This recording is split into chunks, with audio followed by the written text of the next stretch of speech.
नमस्कार, आप देख रहे हैं तालछापा न्यूज चैनल में आप सभी दर्शकों का हार्दिक स्वागत है। चूरू जिले की बिदासर तहसील के गांव सांडवा में रविवार को राष्ट्रीय लोकतांत्रिक पार्टी की युवा किसान आक्रोश रैली का आयोजन किया गया। युवा किसान आक्रोश रैली को आरएलपी सुप्रीमो हनुमान बेनीवाल ने संबोधित किया।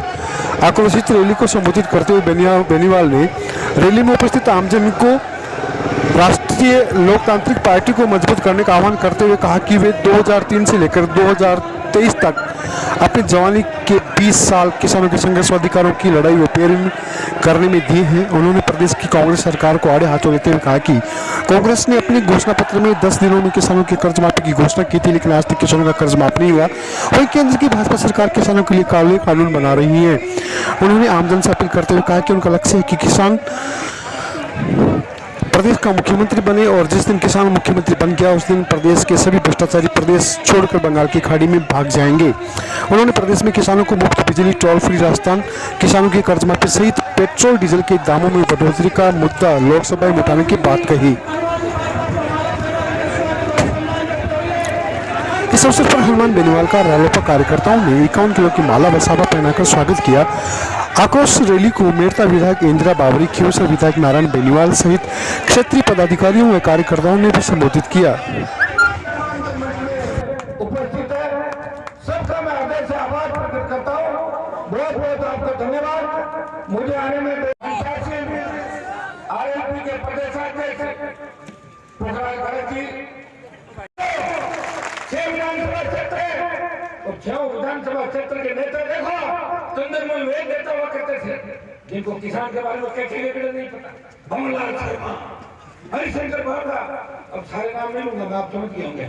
ऐसे तो एक बेटे नेता थे जो वोट हमारे लेते और जीतने के बाद कहते कि चूरू में बावड़ा है, कोई जगह जीत के आ जाओ, ये और कहते जयपुर दिल्ली के अंदर बैठे।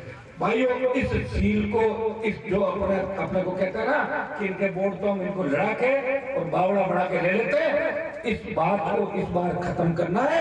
सुजानगढ़ से संदेश कि सुजानगढ़ की धरती साला सरदार जी महाराज की धरती, ये वीरों की धरती है।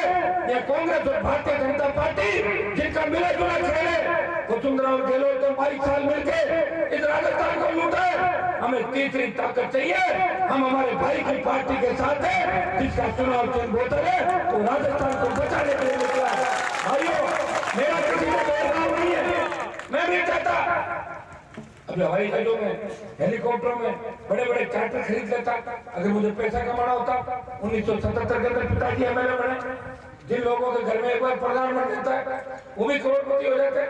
हम हमारा गुजारा कैसे चलाते हैं या तो मैं जानता हूँ या मेरे आसपास रहने वाले 100 लोग ये जानते हैं कि हनुमान बेनीवाल का दिल तो बड़ा है लेकिन उसके पास पैसा नहीं है।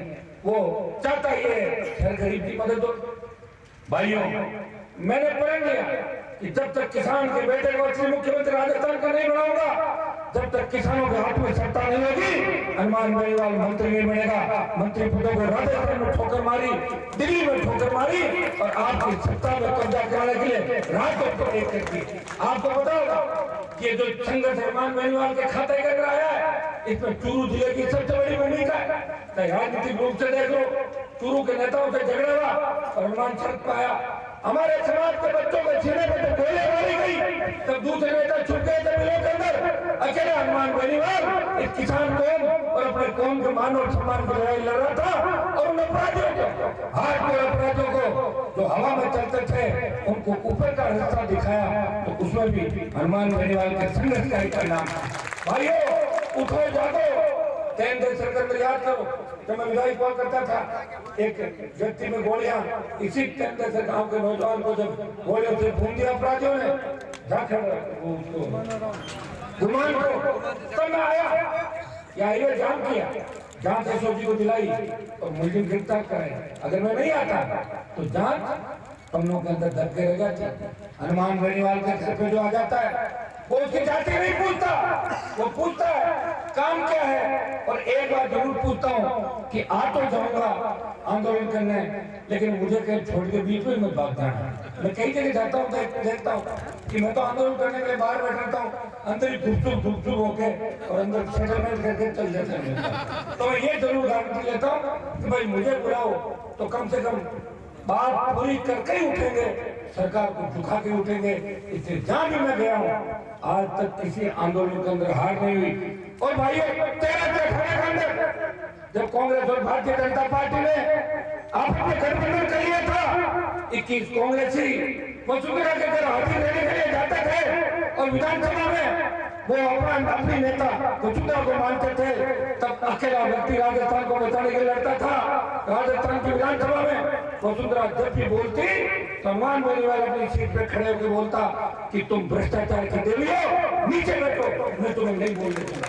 और ये आप देखो, इसी वजह से कई बार मुझे राजस्थान की विधानसभा से बाहर निकाला, कई बार मार्शल पकड़ के ले जाते, कई बार सस्पेंड किया, लेकिन मेरे हौसले को पस्त नहीं कर सकी सरकार। सेल्स लगाते हो तो टोल टैक्स इस बात का, टोल फ्री राजस्थान हो। ये मामला कांग्रेस भाजपा ने नहीं उठाया, हनुमान बेनीवाल ने हुकार नागौर की धरती से भरी थी और बाड़मेर सीकर बीकानेर पहुंचा।